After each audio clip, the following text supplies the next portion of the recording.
Russia said on Thursday it was clear the United States was not willing to address its main security concerns, but kept the door open for further dialogue in their standoff over Ukraine. Kremlin spokesman Dmitry Peskov said Moscow, which has built up its forces near Ukraine, would not rush to draw conclusions after Washington responded on Wednesday to Russian proposals for a redrawing of post-Cold War security arrangements in Europe. Describing tensions in Europe as reminiscent of the Cold War, Peskov said Moscow needed time to review the U.S. written response, but U.S. and NATO statements that Russia's main demands were unacceptable did not leave much room for optimism. The nuanced Kremlin reaction made clear that Russia was not rejecting the US and NATO responses out of hand or closing the door to diplomacy. The Russian Foreign Ministry said the best way to reduce tensions was for NATO to withdraw forces from Eastern Europe, but also sought to quash fears of a looming invasion.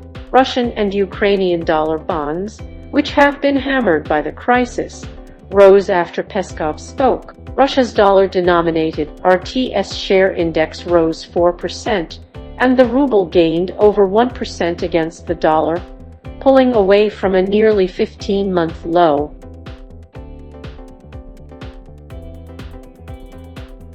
Though it denies planning to invade Ukraine, Russia says it wants to enforce red lines to protect its own security. It presented demands in December that NATO halt any further enlargement, bar Ukraine from ever joining, and pull back forces and weaponry from Eastern European countries that joined the alliance after the Cold War ended. The written US and NATO responses were not made public, but both had already rejected those demands while expressing willingness to engage on other issues such as arms control, confidence-building measures, and limits on the size and scope of military exercises. U.S. Secretary of State Antony Blinken said Washington remained committed to upholding NATO's open-door policy, and NATO said it would not compromise its core principles. Western countries have warned of economic sanctions on Russia if it invades Ukraine, building on measures imposed since 2014, when Moscow annexed Crimea and Russian-backed separatists began fighting government forces in eastern Ukraine. Ukrainian, Russian, German, and French diplomats discussed the conflict in eastern Ukraine in Paris on Wednesday and agreed more talks should be held in Berlin in 2 weeks. Ukrainian President Volodymyr Zelensky welcomed the meeting and its constructive nature, and Foreign Minister Dmytro Kuleba said the agreement on more talks meant Russia was likely to remain on a diplomatic track for at least 2 weeks.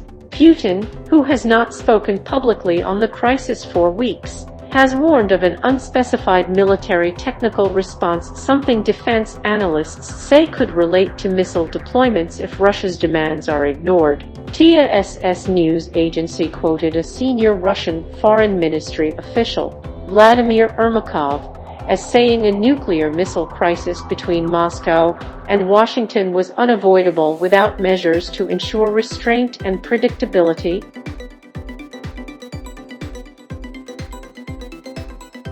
He said Moscow believed Washington was preparing to deploy short and intermediate-range missiles to Europe and the Asia-Pacific region. Biden has said he will not send U.S. or allied troops to fight Russia in Ukraine, but NATO has said it is putting forces on standby and reinforcing Eastern Europe with more ships and fighter jets. 4 F-16 fighter jets flew to Lithuania from Denmark on Thursday, and 6 U.S. F-15 jets landed in nearby Estonia on Wednesday as NATO reinforced its eastern flank.